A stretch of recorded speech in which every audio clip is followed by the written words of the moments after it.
Primera parte del ingenioso hidalgo Don Quijote de la Mancha, por Miguel de Cervantes Saavedra.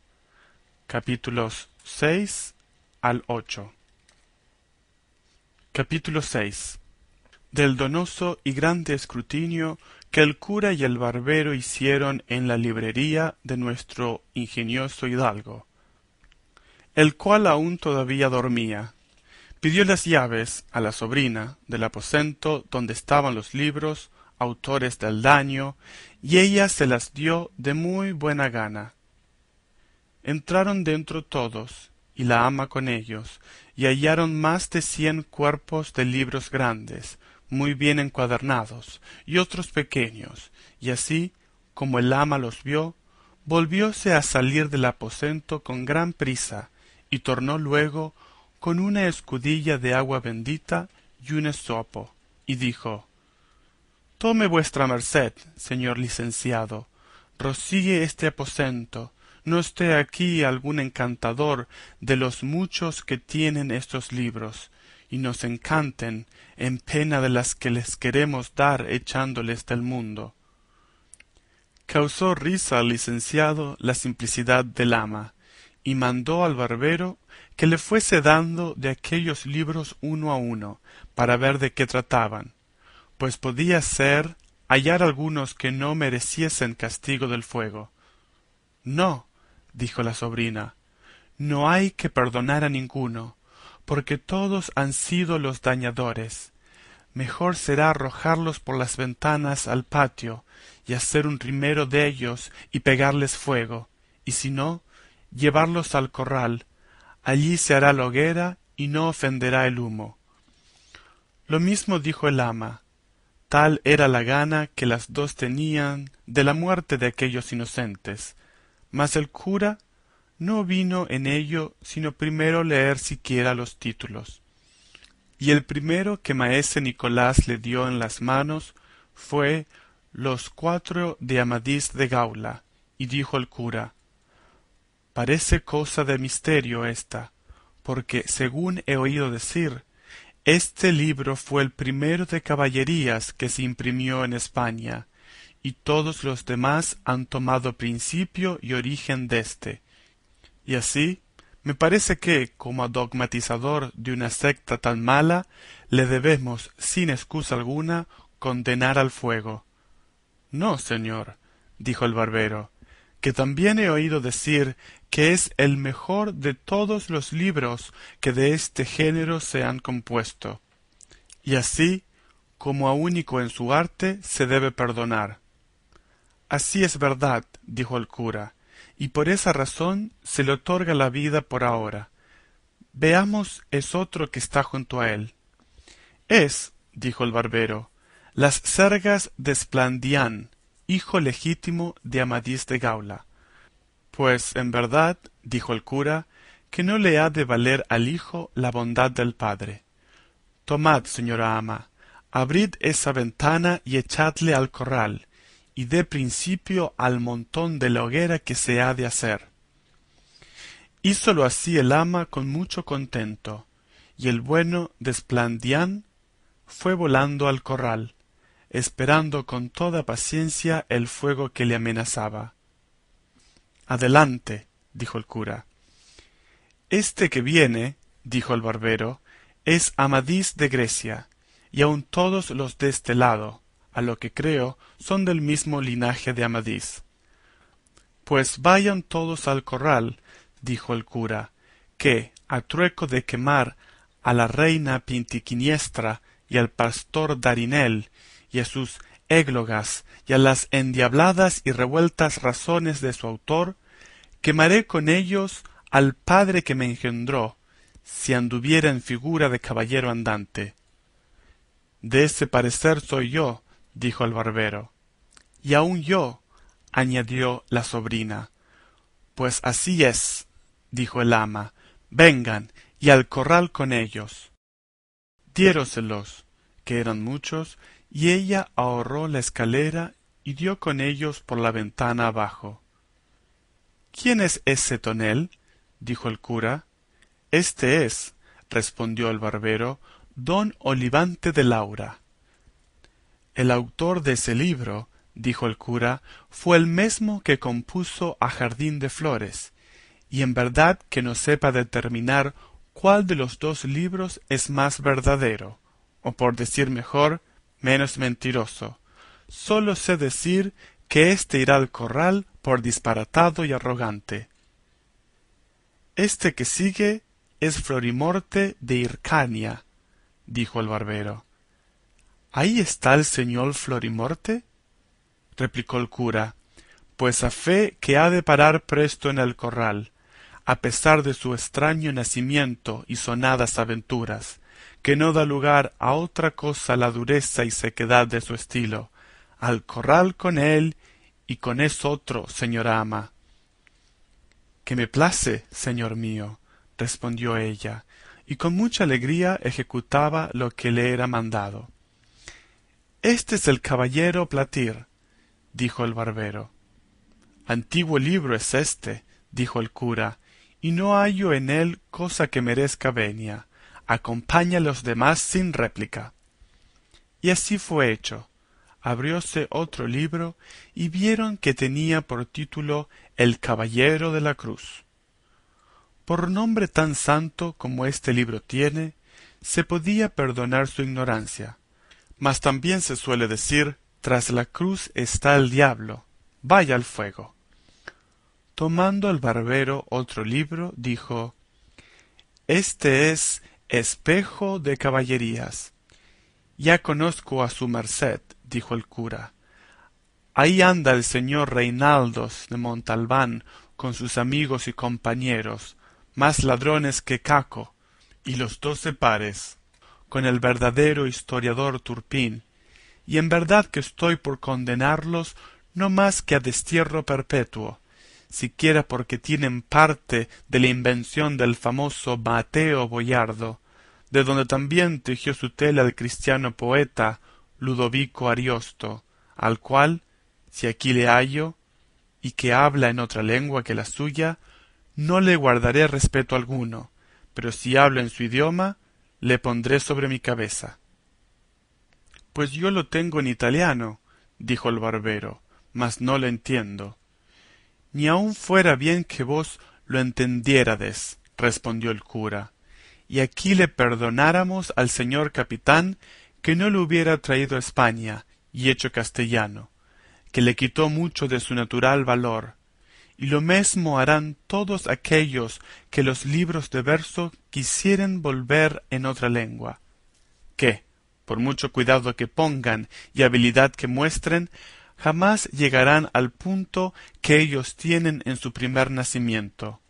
Digo, en efecto, que este libro y todos los que se hallaren que tratan de estas cosas de Francia, se echen y depositen en un pozo seco, hasta que con más acuerdo se vea lo que se ha de hacer dellos, excetuando a un Bernardo del Carpio que anda por ahí, y a otro llamado Roncesvalles, que éstos, en llegando a mis manos, han de estar en las del alma, y dellas en las del fuego, sin remisión alguna. Todo lo confirmó el barbero, y lo tuvo por bien y por cosa muy acertada, por entender que era el cura tan buen cristiano y tan amigo de la verdad, que no diría otra cosa por todas las del mundo. Y abriendo otro libro, vio que era Palmerín de Oliva, y junto a él estaba otro que se llamaba Palmerín de Ingalaterra, lo cual visto por el licenciado dijo, esa oliva se haga luego rajas y se queme, que aun no queden della las cenizas, y esa palma de Ingalaterra se guarde y se conserve como a cosa única, y se haga para ello otra caja como la que halló Alejandro en los despojos de Darío, que la diputó para guardar en ella las obras del poeta Homero. Este libro, señor compadre, tiene autoridad por dos cosas, la una, porque él por sí es muy bueno, y la otra, porque es fama que le compuso un discreto rey de Portugal. todas las aventuras del castillo de Miraguarda son bonísimas y de grande artificio, las razones cortesanas y claras que guardan y miran el decoro del que habla con mucha propiedad y entendimiento. Digo pues, salvo vuestro buen parecer, señor maestre Nicolás, que éste y Amadís de Gaula queden libres del fuego, y todos los demás, sin hacer más cala y cata, perezcan. No, señor compadre, replicó el barbero, que este que aquí tengo es el afamado don Belianís. Pues ese, replicó el cura, con la segunda, tercera y cuarta parte, tiene necesidad de un poco de ruibardo para purgar la demasiada cólera suya, y es menester quitarles todo aquello del castillo de la fama y otras impertinencias de más importancia, para lo cual se les da término ultramarino, y como se enmedaren, así se usará con ellos de misericordia o de justicia, y en tanto tenedlo vos, compadre, en vuestra casa, mas no lo dejéis leer a ninguno. Que me place, respondió el barbero. Y sin querer cansarse más en leer libros de caballerías, mandó al ama que tomase todos los grandes y diese con ellos en el corral. No se dijo a tonta ni a sorda, sino a quien tenía más gana de quemarlos que de echar una tela, por grande y delgada que fuera, y, haciendo casi 8 de una vez, los arrojó por la ventana. Por tomar muchos juntos, se le cayó uno a los pies del barbero, que le tomó gana de ver de quién era, y vio que decía Historia del famoso caballero Tirante el Blanco. Válame Dios, dijo el cura dando una gran voz, que aquí esté Tirante el Blanco.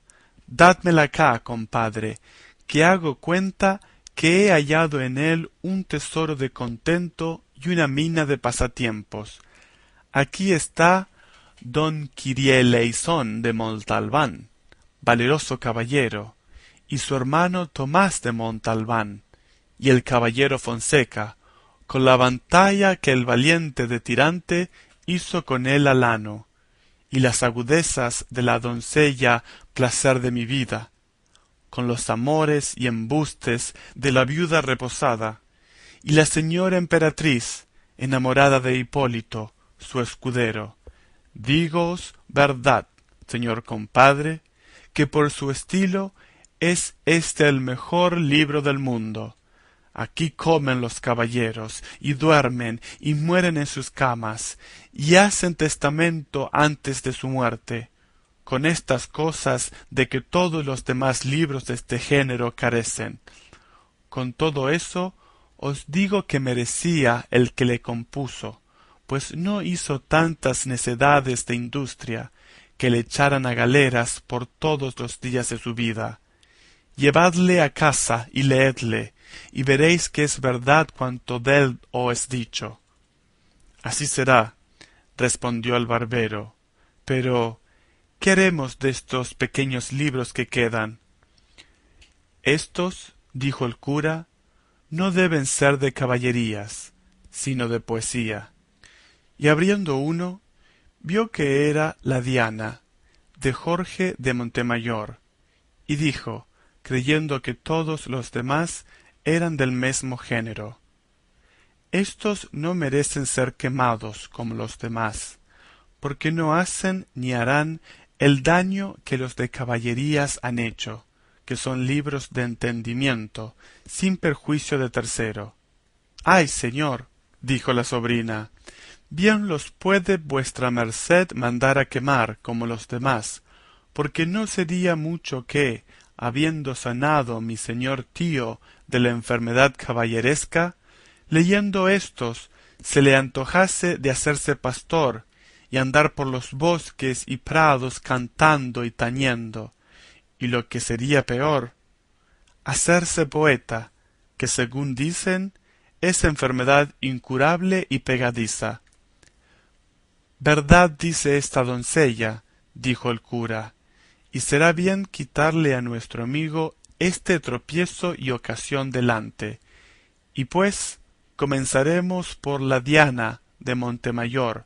Soy de parecer que no se queme, sino que se le quite todo aquello que trata de la sabia Felicia y de la agua encantada, y casi todos los versos mayores, y quédesele en hora buena la prosa, y la honra de ser primero en semejantes libros. Este que sigue, dijo el barbero, es la Diana llamada segunda del Salmantino, y este otro que tiene el mesmo nombre, cuyo autor es Gil Polo.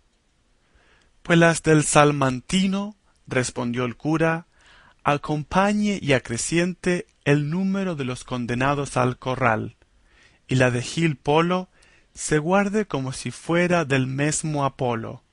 Y pase adelante, señor compadre, y démonos prisa, que se va haciendo tarde. Este libro es, dijo el barbero, abriendo otro, los 10 libros de fortuna de amor, compuestos por Antonio de Lofraso, poeta sardo. Por las órdenes que recebí, dijo el cura, que, desde que Apolo fue Apolo, y las musas musas, y los poetas poetas, tan gracioso ni tan disparatado libro como ese no se ha compuesto, y que por su camino es el mejor y el más único de cuantos de este género han salido a la luz del mundo, y el que no le ha leído puede hacer cuenta que no ha leído jamás cosa de gusto. Dádmela acá, compadre, que precio más haberle hallado que si me diera una sotana de raja de Florencia. Púsole aparte con grandísimo gusto, y el barbero prosiguió diciendo: estos que siguen son El pastor de Iberia, Ninfas de Henares y Desengaños de celos. Pues no hay más que hacer, dijo el cura, sino entregarlos al brazo seglar del ama, y no se pregunte el por qué, que sería nunca acabar. Este que viene es El pastor de Fílida. No es ese pastor, dijo el cura, sino muy discreto cortesano. Guárdese como joya preciosa. Este grande que aquí viene se intitula, dijo el barbero, Tesoro de varias poesías. Como ellas no fueran tantas, dijo el cura, fueran más estimadas. Menester es que este libro se escarde y limpie de algunas bajezas que entre sus grandezas tiene. Guárdese, porque su autor es amigo mío, y por respeto de otras más heroicas y levantadas obras que ha escrito. Este es, siguió el barbero, el cancionero de López Maldonado.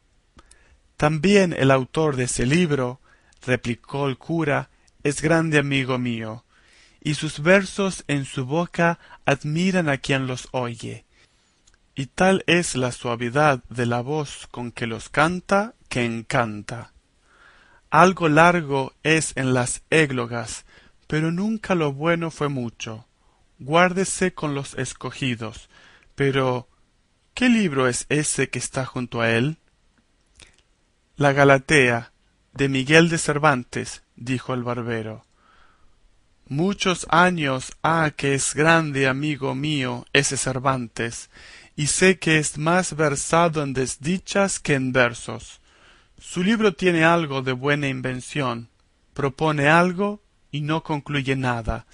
Es menester esperar la segunda parte que promete. Quizá con la enmienda alcanzará del todo la misericordia que ahora se le niega, y, entre tanto que esto se ve, tenerle recluso en vuestra posada, señor compadre.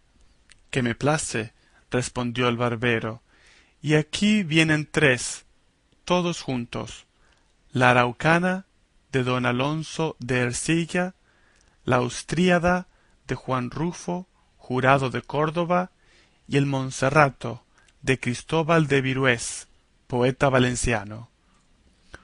Todos esos 3 libros, dijo el cura, son los mejores que, en verso heroico, en lengua castellana están escritos, y pueden competir con los más famosos de Italia. Guárdense como las más ricas prendas de poesía que tiene España.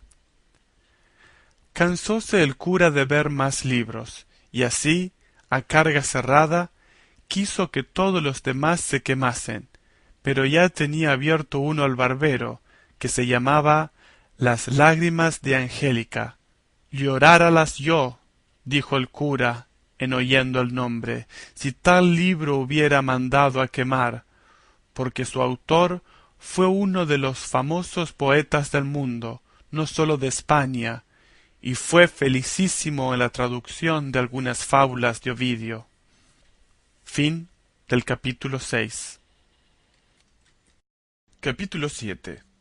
De la segunda salida de nuestro buen caballero Don Quijote de la Mancha. Estando en esto, comenzó a dar voces Don Quijote, diciendo: Aquí, aquí, valerosos caballeros, aquí es menester mostrar la fuerza de vuestros valerosos brazos, que los cortesanos llevan lo mejor del torneo.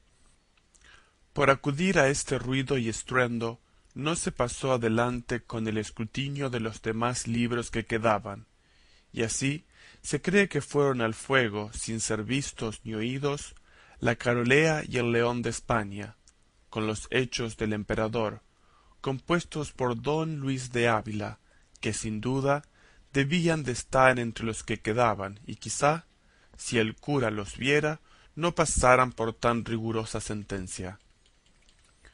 Cuando llegaron a Don Quijote, ya él estaba levantado de la cama, y proseguía en sus voces y en sus desatinos, dando cuchilladas y reveses a todas partes, estando tan despierto como si nunca hubiera dormido. Abrazáronse con él y por fuerza le volvieron al lecho, y después que hubo sosegado un poco, volviéndose a hablar con el cura, le dijo: Por cierto, señor arzobispo Turpín, que es gran mengua de los que nos llamamos 12 pares dejar, tan sin más ni más, llevar la vitoria deste torneo a los caballeros cortesanos, habiendo nosotros los aventureros ganado el prez en los 3 días antecedentes. Calle vuestra merced, señor compadre, dijo el cura, que Dios será servido que la suerte se mude, y que lo que hoy se pierde se gane mañana, y atienda vuestra merced a su salud por agora, que me parece que debe de estar demasiadamente cansado, si ya no es que está mal ferido. Ferido no, dijo don Quijote, pero molido y quebrantado. No hay duda en ello, porque aquel bastardo de don Roldán me ha molido a palos con el tronco de una encina, y todo de envidia, porque ve que yo solo soy el opuesto de sus valentías. Mas no me llamaría yo Reinaldos de Montalbán, si, en levantándome deste lecho, no me lo pagare, a pesar de todos sus encantamentos, y por agora tráiganme de yantar, que sé que es lo que más me hará el caso, y quédese lo del vengarme a mi cargo. Hiciéronlo ansí, diéronle de comer, y quedóse otra vez dormido, y ellos admirados de su locura. Aquella noche quemó y abrazó el ama cuantos libros había en el corral y en toda la casa, y tales debieron de arder que merecían guardarse en perpetuos archivos, mas no lo permitió su suerte y la pereza del escrutiniador, y así se cumplió el refrán en ellos de que pagan a las veces justos por pecadores. Uno de los remedios que el cura y el barbero dieron por entonces para el mal de su amigo fue que le murasen y tapiasen el aposento de los libros, porque cuando se levantase no los hallase, quizá quitando la causa cesaría el efeto, y que dijesen que un encantador se los había llevado, y el aposento y todo, y así fue hecho con mucha presteza. De allí a 2 días se levantó don Quijote, y lo primero que hizo fue ir a ver sus libros, y como no hallaba el aposento donde lo había dejado, andaba de una en otra parte buscándole. Llegaba donde solía tener la puerta y tentábala con las manos, y volvía y revolvía los ojos por todo, sin decir palabra. Pero al cabo de una buena pieza preguntó a su ama que hacia qué parte estaba el aposento de sus libros. El ama, que ya estaba bien advertida de lo que debía de responder, le dijo: ¿Qué aposento o qué nada busca vuestra merced? Ya no hay aposento ni libros en esta casa, porque todo se lo llevó el mesmo diablo. No era el diablo, replicó la sobrina, sino un encantador que vino sobre una nube una noche, después del día que vuestra merced de aquí se partió, y apiándose de una sierpe que venía a caballero, entró en el aposento, y no sé lo que hizo dentro, que a cabo de poca pieza salió volando por el tejado, y dejó la casa llena de humo, y cuando acordamos a mirar lo que dejaba hecho, no vimos libro ni aposento alguno, sólo se nos acuerda muy bien a mí y al ama que al tiempo del partirse aquel mal viejo, dijo en altas voces que por enemistad secreta que tenía al dueño de aquellos libros y aposento, dejaba hecho el daño en aquella casa que después se vería. Dijo también que se llamaba el sabio Muñatón. Frestón, diría, dijo don Quijote. No sé, respondió el ama, si se llamaba Frestón o Fritón, sólo sé que acabó en tón su nombre. Así es, dijo don Quijote, que ese es un sabio encantador, grande enemigo mío, que me tiene ojeriza, porque sabe por sus artes y letras que tengo de venir, andando los tiempos, a pelear en singular batalla con un caballero que a quien él favorece, y le tengo de vencer sin que él lo pueda estorbar, y por esto procura hacerme todos los sinsabores que puede, y mándole yo que mal podrá él contradecir ni evitar lo que por el cielo está ordenado. ¿Quién duda de eso? Dijo la sobrina. Pero ¿quién le mete a vuestra merced, señor tío, en esas pendencias? ¿No será mejor estarse pacífico en su casa y no irse por el mundo a buscar pan de trastrigo, sin considerar que muchos van por lana y vuelven tresquilados? Oh, sobrina mía, respondió don Quijote, y cuán mal que estás en la cuenta. Primero que a mí me tresquilen, tendré peladas y quitadas las barbas a cuantos imaginaren tocarme en la punta de un solo cabello. No quisieron las dos replicarle más, porque vieron que se le encendía la cólera. Es pues el caso que él estuvo 15 días en casa muy sosegado, sin dar muestras de querer segundar sus primeros desvaneos, en los cuales días pasó graciosísimos cuentos con sus dos compadres el cura y el barbero, sobre que él decía que la cosa de que más necesidad tenía el mundo era de caballeros andantes, y de que en él se resucitase la caballería andantesca.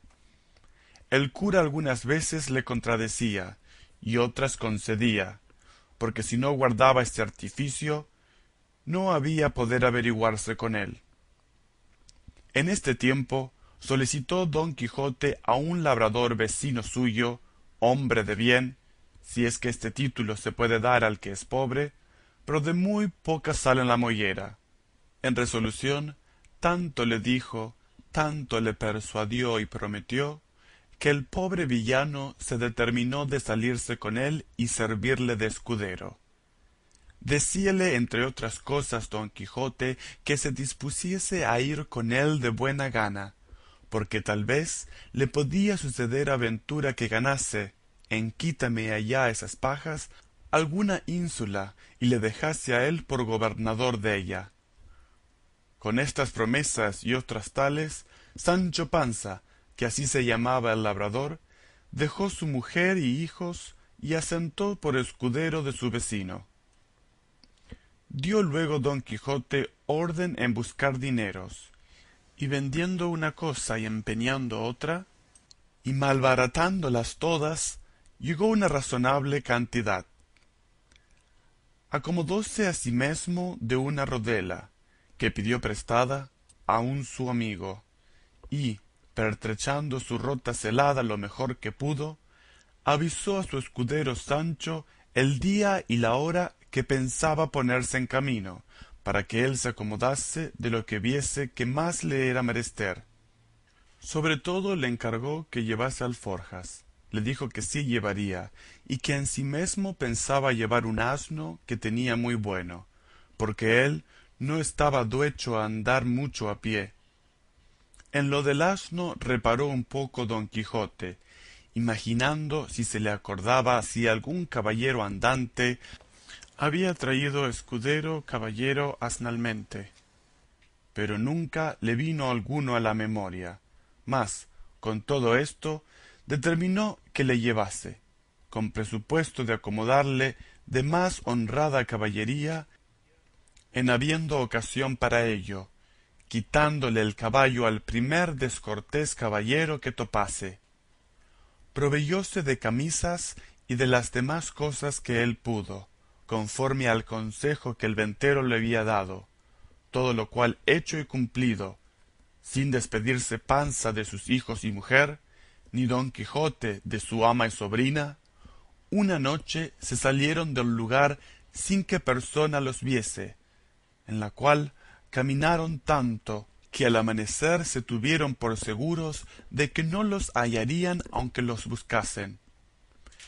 Iba Sancho Panza sobre su jumento como un patriarca, con sus alforjas y su bota, y con mucho deseo de verse ya gobernador de la ínsula que su amo le había prometido. Acertó don Quijote a tomar la misma derrota y camino que él había tomado en su primer viaje, que fue por el campo de Montiel, por el cual caminaba con menos pesadumbre que la vez pasada, porque, por ser la hora de la mañana y herirles a soslayo los rayos del sol, no les fatigaban.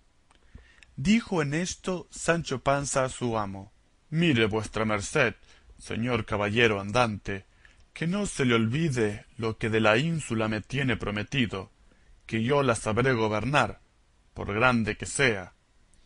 A lo cual le respondió don Quijote: Has de saber, amigo Sancho Panza, que fue costumbre muy usada de los caballeros andantes antiguos hacer gobernadores a sus escuderos de las ínsulas o reinos que ganaban, y yo tengo determinado de que por mí no falte tan agradecida usanza.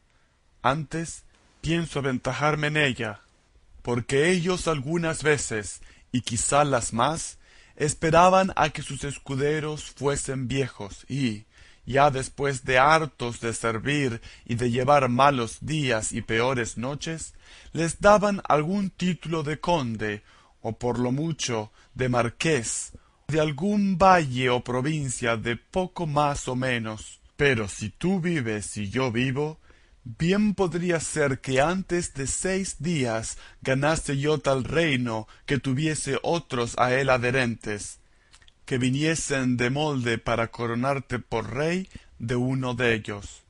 Y no lo tengas a mucho, que cosas y casos acontecen a los tales caballeros, por modos tan nunca vistos ni pensados, que con facilidad te podría dar aún más de lo que te prometo. De esa manera, respondió Sancho Panza, si yo fuese rey por algún milagro de los que vuestra merced dice, por lo menos Juana Gutiérrez, mi oíslo, vendría a ser mi reina, y mis hijos infantes. Pues, ¿quién lo duda? Respondió don Quijote. Yo lo dudo, replicó Sancho Panza, porque tengo para mí que, aunque lloviese Dios reino sobre la tierra, ninguno asentaría bien sobre la cabeza de Mari Gutiérrez. Sepa, señor, que no vale 2 maravedís para reina. Condesa le caerá mejor, y aun Dios y ayuda. Encomiéndale tú a Dios, Sancho, respondió don Quijote, que él dará lo que más le convenga, pero no apoques tu ánimo tanto, que te vengas a contentar con menos que con ser adelantado. No lo haré, señor mío, respondió Sancho, y más teniendo tan principal amo en vuestra merced, que me sabrá dar todo aquello que me esté bien y yo pueda llevar. Fin del capítulo 7. Capítulo 8. Del buen suceso que el valeroso Don Quijote tuvo en la espantable y jamás imaginada aventura de los molinos de viento, con otros sucesos dignos de felice recordación.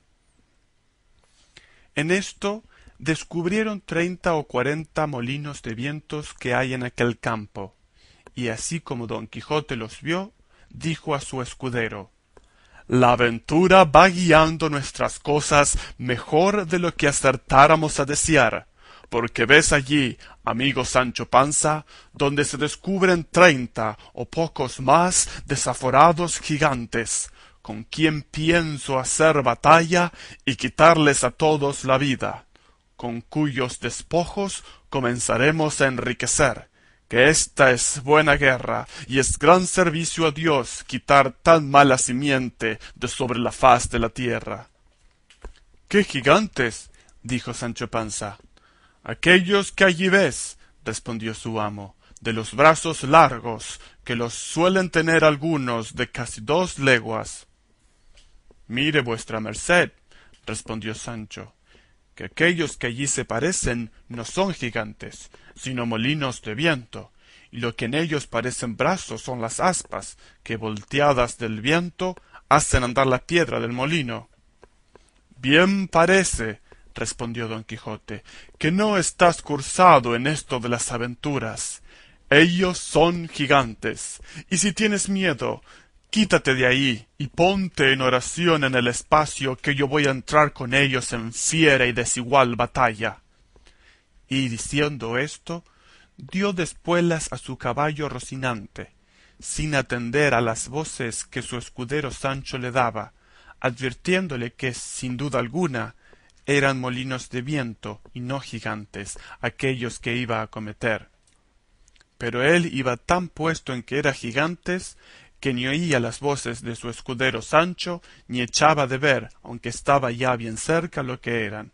Antes iba diciendo en voces altas: No fuyades, cobardes y viles criaturas, que un solo caballero es el que os acomete. Levantándose en esto un poco de viento, y las grandes aspas comenzaron a moverse, lo cual, visto por Don Quijote, dijo: Pues, aunque mováis más brazos que los del gigante Briareo, me lo habéis de pagar. Y en diciendo esto, y encomendándose de todo corazón a su señora Dulcinea, pidiéndole que en tal trance le socorriese, bien cubierto de su rodela y con la lanza en el ristre, arremetió a todo galope de Rocinante y embistió con el primero molino que estaba delante, y dándole una lanzada en el aspa, la volvió el viento con tanta furia que hizo la lanza pedazos, llevándose tras sí al caballo y al caballero, que fue rodando muy maltrecho por el campo. Acudió Sancho Panza a socorrerle, a todo correr de su asno, y cuando llegó halló que no se podía menear, tal fue el golpe que dio con él Rocinante. —Válame Dios —dijo Sancho—, ¿no le dije yo a vuestra merced que mirase bien lo que hacía, que no eran sino molinos de viento, y no lo podía ignorar sino quien llevase otros tales en la cabeza? —Calla, amigo Sancho —respondió Don Quijote—, que las cosas de la guerra, más que otras, están sujetas a continua mudanza, cuanto más que yo pienso, y es así verdad, que el sabio Frestón que me robó el aposento y los libros ha vuelto estos gigantes en molinos por quitarme la gloria de su vencimiento. Tal es la enemistad que me tiene, mas, al cabo, han de poder poco sus malas artes contra la bondad de mi espada. Dios lo haga como puede, respondió Sancho Panza. Y ayudándole a levantar, tornó a subir sobre Rocinante, que medio despaldado estaba.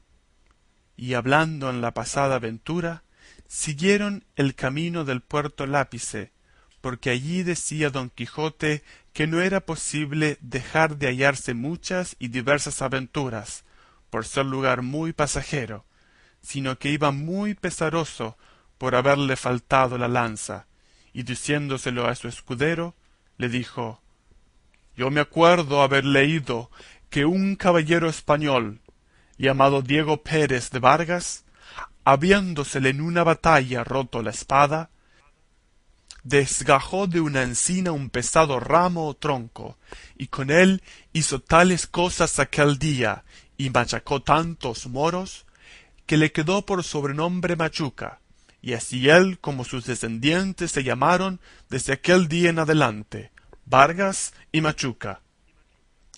Hete dicho esto, porque de la primera encina o roble que se me depare, pienso desgajar otro tronco tal y tan bueno como aquel, que me imagino y pienso hacer con él tales hazañas que tú te tengas por bien afortunado de haber merecido venir a vellas y a ser testigo de cosas que apenas podrán ser creídas. A la mano de Dios, dijo Sancho, yo lo creo todo así como vuestra merced lo dice, pero enderécese un poco, que parece que va medio de lado y debe de ser del molimiento de la caída. Así es la verdad, respondió don Quijote, y si no me quejo del dolor, es porque no es dado a los caballeros andantes quejarse de herida alguna, aunque se les salgan las tripas por ella. Si eso es así, no tengo yo que replicar, respondió Sancho, pero sabe Dios si yo me holgara que vuestra merced se quejara cuando alguna cosa le doliera. De mí sé decir que me he de quejar del más pequeño dolor que tenga, si ya no se entiende tan bien con los escuderos de los caballeros andantes eso del no quejarse. No se dejó de reír don Quijote de la simplicidad de su escudero, y así le declaró que podía muy bien quejarse como y cuando quisiese, sin gana o con ella, que hasta entonces no había leído cosa en contrario de la orden de caballería. Díjole Sancho que mirase que era hora de comer. Respondióle su amo que por entonces no le hacía menester, que comiese él cuanto se le antojase.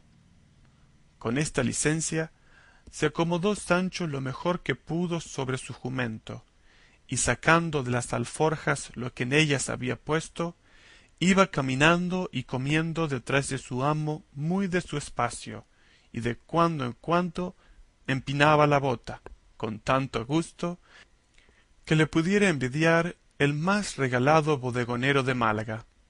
Y, en tanto que él iba de aquella manera menudeando tragos, no se le acordaba de ninguna promesa que su amo le hubiese hecho, ni tenía por ningún trabajo, sino por mucho descanso, andar buscando las aventuras, por peligrosas que fuesen. En resolución, aquella noche la pasaron entre unos árboles, y del uno de ellos desgajó don Quijote un ramo seco que casi le podía servir de lanza, y puso en él el hierro que quitó de la que se le había quebrado.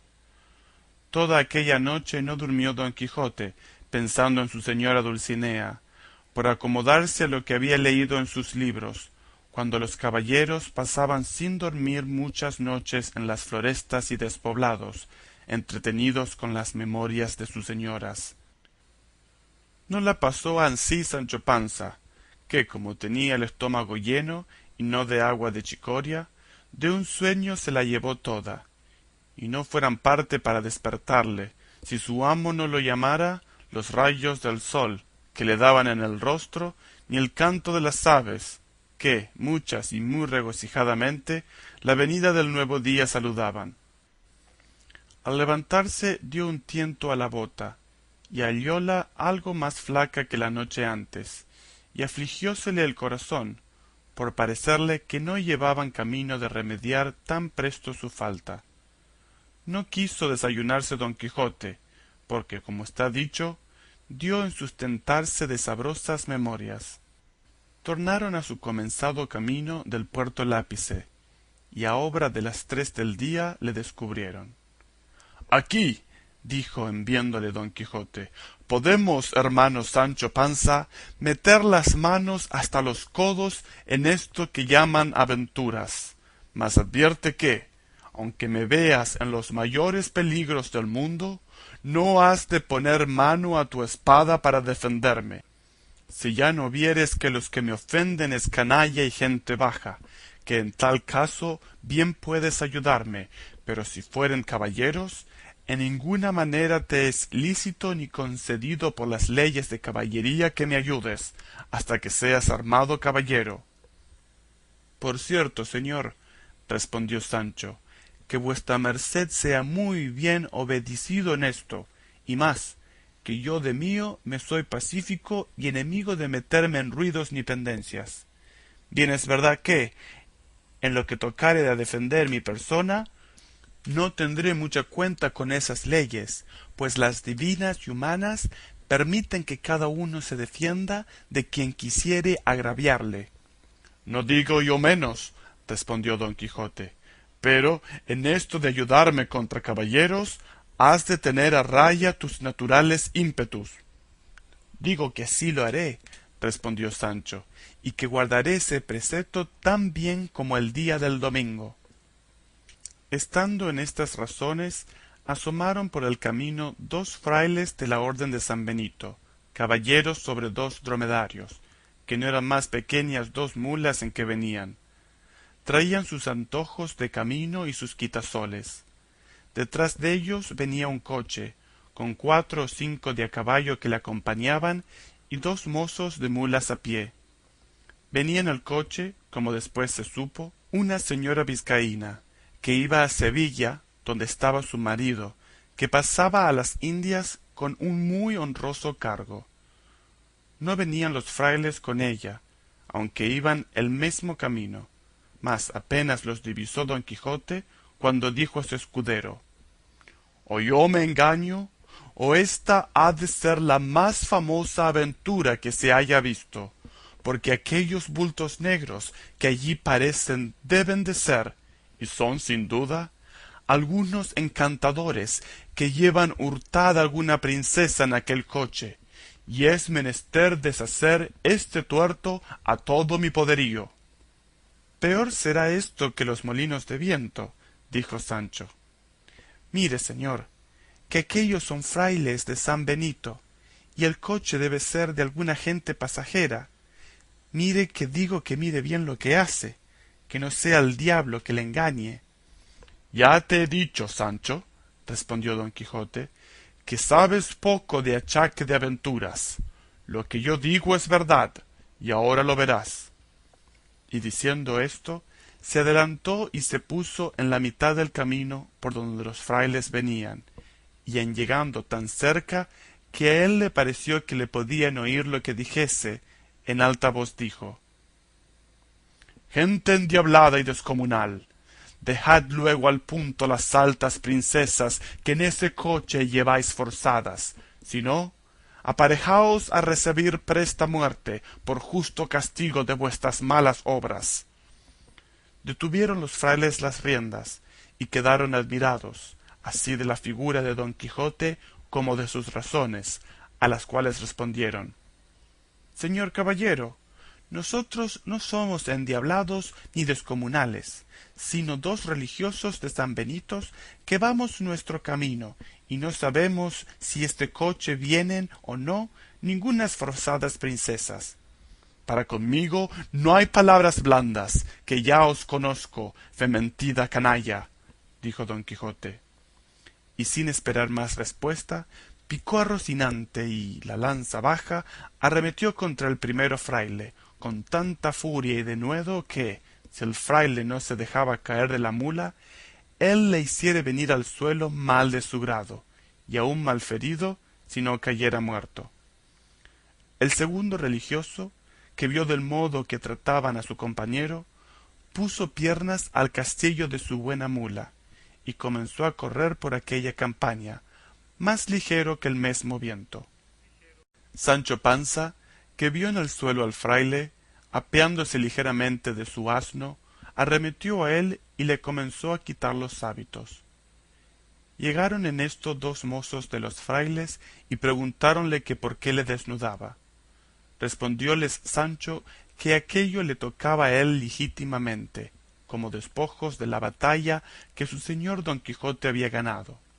Los mozos, que no sabían de burlas, ni entendían aquello de despojos ni batallas, viendo que ya Don Quijote estaba desviado de allí, hablando con las que en el coche venían, arremetieron con Sancho y dieron con él en el suelo, y sin dejarle pelo en las barbas, le molieron a coces y le dejaron tendido en el suelo sin aliento ni sentido.